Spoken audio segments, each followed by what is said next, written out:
जितना कुकुरे के पूछी के सीधा करे चाह ना वो सीधा होए वाला आदत से बाज होबे न करी।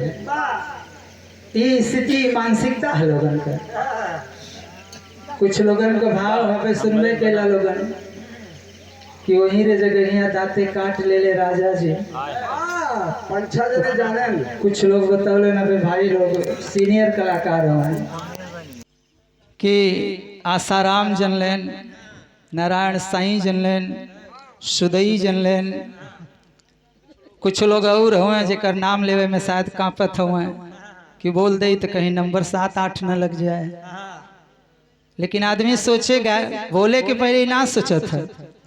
मैं चैलेंज के साथ कह रहा हूं कि आसाराम के ऊपर ना तो वो विपत पड़ी, ना नारायण साईं के ऊपर पड़ी, ना तो सुदई राम पे। कहानी सतयुग की है। एक मिनट बैठा रहे। कहानी सतयुग की है। तारा रानी राजा हरिश्चंद्र मरघट पे हैं और वही स्थान पे सर्प ने डसने का काम कर लिया। और जब सर्प ने डसने का काम किया तब उस समय के भाव को किसी कलाकार ने गाया था कि चलल न जाला गोड़ लपटाला, दर्द बाटे भारी जी, और वहीं रे जगहिया दाते काट ले राजा जी। दर्द बाटे घाव बाटे ताजा जी, और वहीं रे जगहिया दाते काट ले राजा जी। तो नारायण साईं और आसाराम के कहाँ सर्प काटे रहा भाई। लेकिन सोच जिकर जितनी सोच जितनी जहां तक मानसिकता है वहीं तक सोचियो करे, आगे सोच बस उतने में आनंद है। फिलहाल अपन अपन सोच है, अपन अपन गायकी है। मैं वो किसी को कमेंट नहीं करूंगा, लेकिन जब बात आएगी तो भाई वो जब कजरी का कार्यक्रम भी रहा होता तो नहीं कोई बात है, लेकिन कजरी में कजरी पे कजरी होता है। अगर कजरी में जिस स्थान से कजरी गाया जाता है उसी स्थान से कलाकार जब गीत गाता है तो वहाँ कहा जाता है ये मुकाबले के कलाकार हैं। और हम गावत है 36 और तू गावा 5, तो फिर ओकर कोनो मतलब तब तो हो कि टाइम पास करा। तो आइए, बड़ी सुंदर कहानी उधर से आप लोगों ने सुना। किस्सा कहानी तो बहुत सुना लो लोग, चाहे वो राजा विक्रमादित्य के 24 कहानी देख ला, चाहे 36 तीड़ियों का भाव देख ला, तो ऐसी बहुत सी कहानियां हैं। उधर से आप लोगों ने गीत सुना के खोपड़ी रहल 3 लोगन के जान ले जौन खोपड़ी रहल कल इनको इस लड़का पैदा भा, लड़का का नाम ना बताए हमारे खातिर साथ छोड़ ले हुए जा। तो थोड़ा समय तो हिंट देते ही कि जो लड़का पैदा भे वही राजा बैन का, राजा बैन की बिटिया थी, उसी बिटिया से वो पुत्र पैदा हुआ था। अब ओकरे आगे अगर बहुत ज्यादा इच्छा हो तो वो बोल दो कि ओके बता के गाना गए तो वो गाओ, वह नाते ना बताओ तो कि बता दे तो गाना खत्म हो जाए। और दूसरी बात, उसको ज्ञान नहीं, उसको श्राप था, और श्राप के आधार पे मात्र 3 लोगों को नहीं 80 लोगों को मारने का उसे श्राप था कि तेरे इसी खोपड़ी से 80 लोगों की मृत्यु होगी। और जिसपे कहा गया कि सिर्फ इंसान नहीं, जड़ चेतन जग जीव जहाना, और मरिहा 80 लोग यहाँ। गोरखखंड में शब्द लिखा है। तो बड़ी सुंदर कहानी रही। कुछ लोगन के वो मुआदी ने खोपड़िया से, वही खोपड़िया से कुछ लोगन के हम मुआदी थे। और ब्रह्मा जी एक के ना 3 खोपड़ी भेजले रहे, एक से 80 मरल हुए, एक से 60 मरल हुए, और एक से 7 मरल हुए। तू 2 खोपड़ी छोड़त है कि वो मौका मिले तो वो दोनों खोपड़ी के गाय। लेकिन यही खोपड़ी से जहाँ छोड़े ना वहीं से देखा हम कुछ लोगन के मारे चलते जा राजा बेन से। लेकिन कैसे बच्ची वही गीत के अब दूनतर छोड़ दे, दूनतर तो बहुत तो लगा देला का कहले आज। अच्छा बच्ची बजा ले।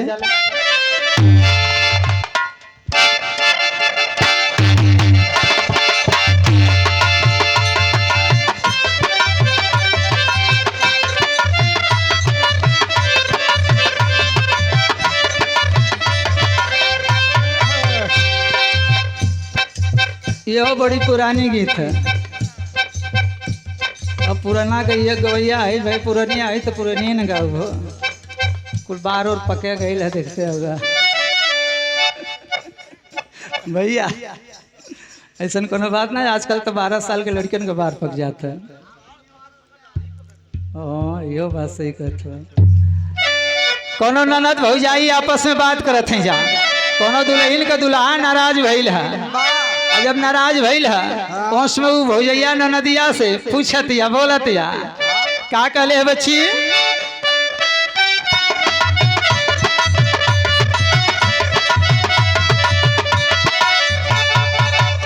अरे कवनो जुगतिया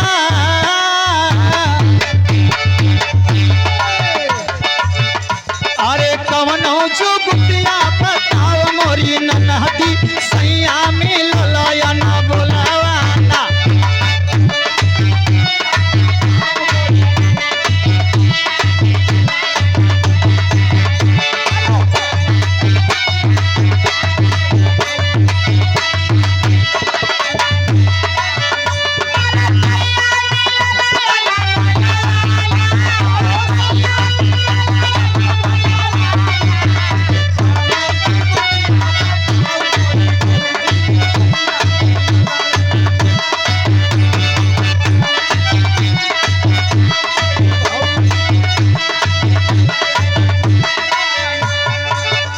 ननदिया कहले अरे भौजी भैया तो से ना बोलत है यह दिक्कत है हम उपाय बतावत है कहले तू उपाय कैसे पता कहीं हमार फुकौना रोजे ही नाराज होता तो हमें एक बारे में काफी अनुभव ननदिया बतावत या कहीं दलिया में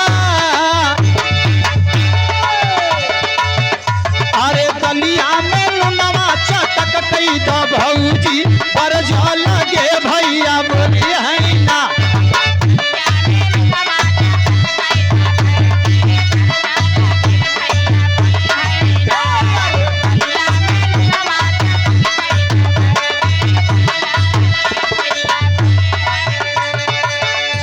कॉलेज की दाली में नून तेज कैले गुस्सा के मार बोलबे कहीं तो कुछ तो बोले शुरू करे हैं ओकर बाद तो अपन मना लिया नून तेज कैले दुल्हा खाए आ गए तब भइल का भौजैया फिर बतावता अमित अरे खाई के खियाई के भाई निकली गई मनवा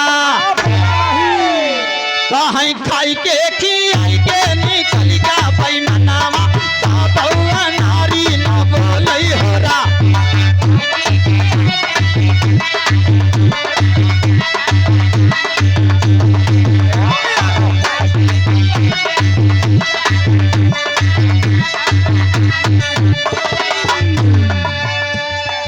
दुल्हा आयल खाएस खियाएस तेजई नमक में लेकिन बोल गूंग रहा हो भौजैया कहलेस कि का हो यह सिखले हो सिखेलो कहीं का भाई कहीं ऐसे ऐसे करी लेकिन खाए के चला गए बोलले कहे तो कहे हाई वाला ले ई वाला ब्रह्मास्त्र हो ऐसे जरूर बोल दे हैं तो उसमें ननदिया फिर बतावता का अरे सजिया रे सजिया रे सजिया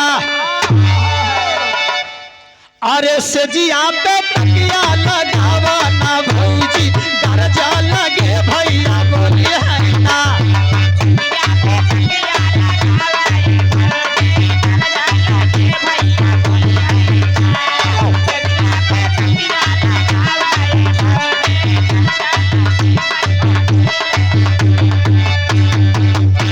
कहीं सजिया पे तकिया लगाओ मत ये भौजी तो गरज लगे तो भैया वही कैलेस तकिया उकिया ना लगौलेस और जब तकिया ना लगौलेस राती में सुते आइल दुल्हा तबका भाई अरे सूती के सुताई के निकली गई मनवा और चढ़ के चढ़ाई के उतर निकली गई मनवा अरे सुत के सुताई के निकली गई मनवा बोया नारी न बोलई होरा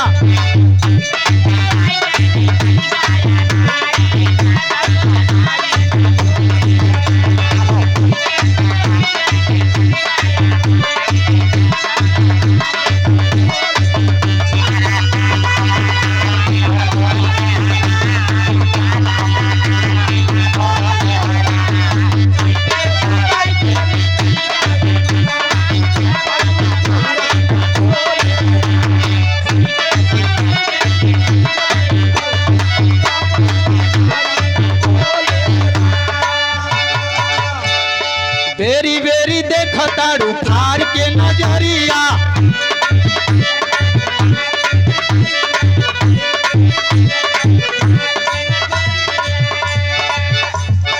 एक बेर पियाई दे तू भारा लगा गरिया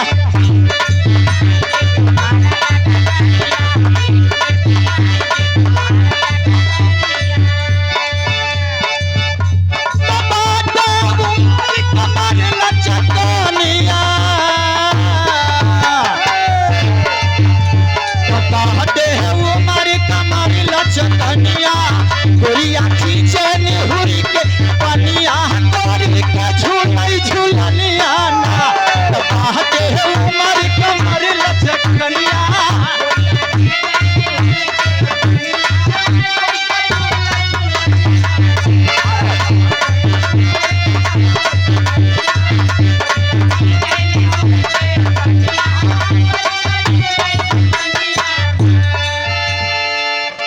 बस ज्यादा धुन तर्ज ना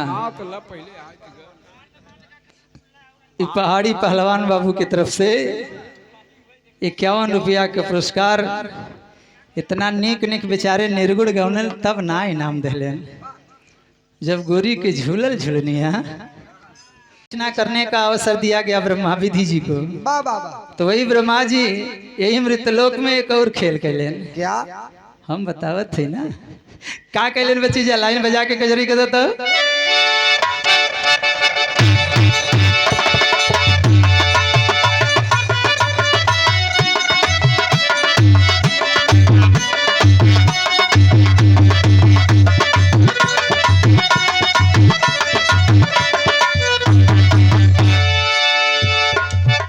अरे कहिले आई बाबू कहिले अरे कहिले आई भैया कहिले कहिले या ब्रह्मा खेल या राजा के या तारी अरे दही घरिया के या तारी अरे खोपड़िया से एक भैले बेटावा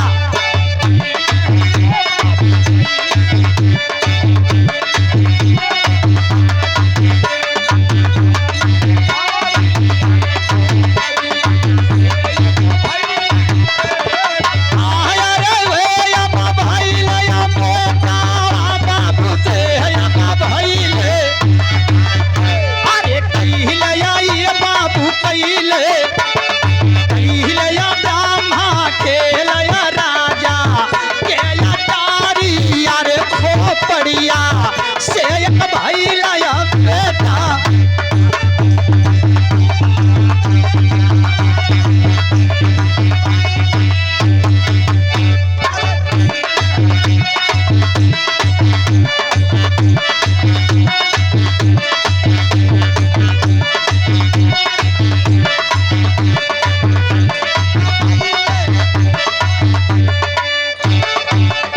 जितना चीनी उतने मीठा रस।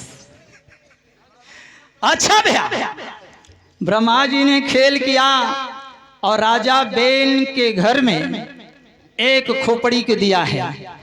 राह चलत हुए राजा रास्ते में खोपड़िया के देखने बड़ी अलौकिक खोपड़ी है। अरे वाह, कौने का अरे बड़ी सुघर लगा, बड़ी अलगे डिजाइन की खोपड़ी है।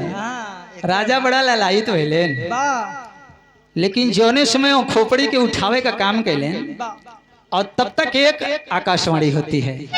का भइल बच्ची जाते यंत्र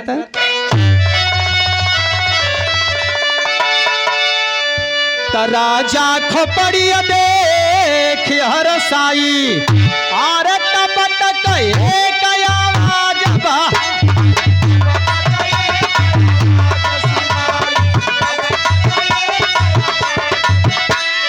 तब तक एक आवाज आई जना कोई बोले चितलाई सुनी गया राजा घर में। जोनस में खोपड़िया उठौलन तब तक एक आवाज आयल कि राजा खोपड़ी छोड़ दे, अगर खोपड़ी नहीं छोड़ाते तेरे राज्य के 2 लोगों के प्राण को हरने का काम ये खोपड़ी कारण बन जाएगी। राजा सोच रहे कि ऐसा कैसे हो सके, खोपड़िया में ऐसा का है। कह रुका तो और भविष्यवाणी हम खत्म करब।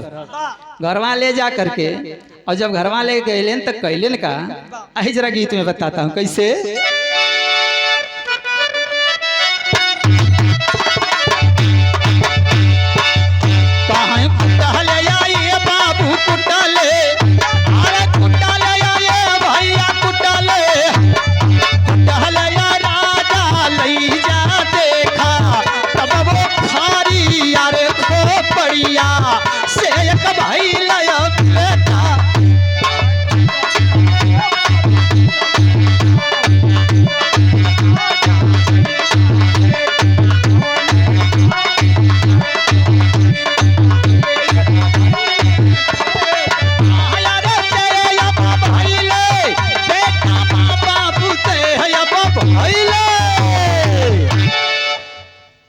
वही खोपड़िया के ले जा करके और वैद के देवे का काम कलन के ओखरी में डाल करके इतना खूना एके आज इतना खूना कि कब भूसी सरक जाए। वो है कैलेन राजा की बात के सुन के वैद राज ने उसे खून करके और एक चूर्ण बनाने का कार्य किया और बना करके राजसी वैद के उस स्थान पर रख दिया जहां से वैद्य के वस्तुओं को उठाने का काम सिर्फ राज परिवार का था। अरे वाह ये पंचो वहीं पे रख लेना। और कुछ दिन बीतल तब तक और भैल का आई जरा 4 लाइन दे बच्ची तो।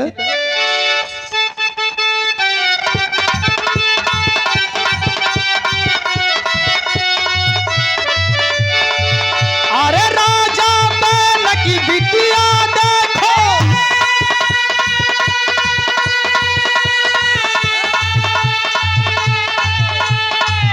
और चंद्रमुखिया रहली हर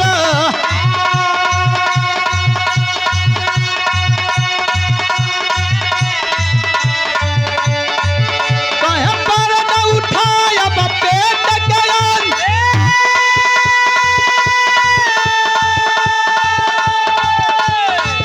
कहे पैद भवन में गइलिया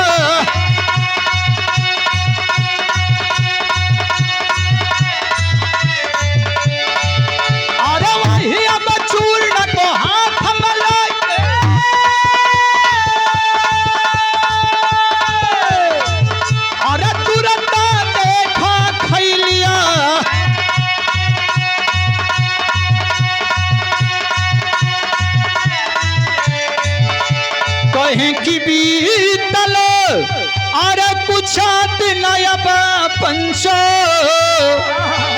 वही लड़की से काला जनमा।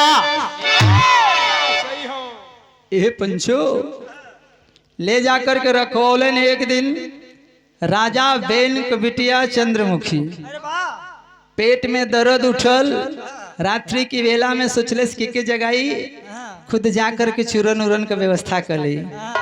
डिबियवा के खोल के फंकिया के ग्रहण कैले सोई हड्डिया के खोपड़िया के फंकिया के और जब अंदर गईला विधि का विधान देखिए। यही से कहल जाला कि किस्सा कहानी किस्सा ही कहानी होला। यहाँ लोग फिफियाई के मर जाते हैं तब वो लड़के ना होता वो फंकी खाए से हो जाता है कि वो खीर खाए से पैदा हो जाता है।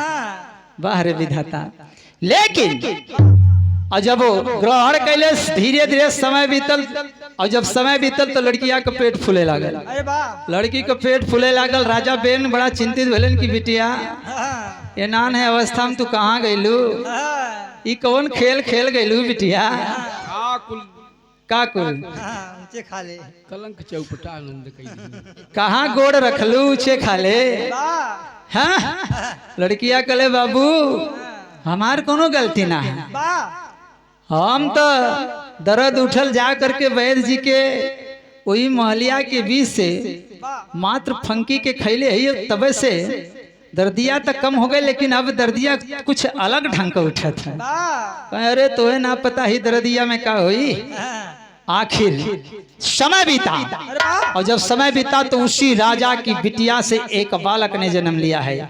नाजायज औलाद के रूप में वो बालक जब धरती पे जन्म लेता है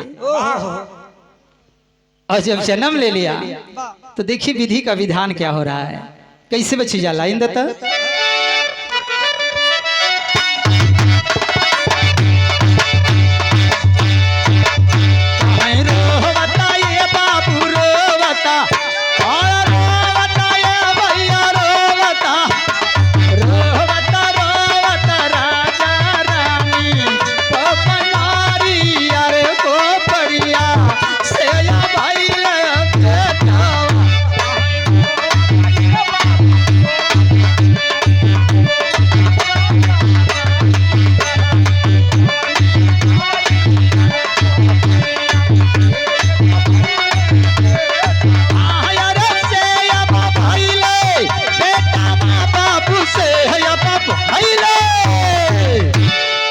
जाए दे बच्ची काहे मेहनत करत हुआ आवाज दिया है जंग रोते रोते।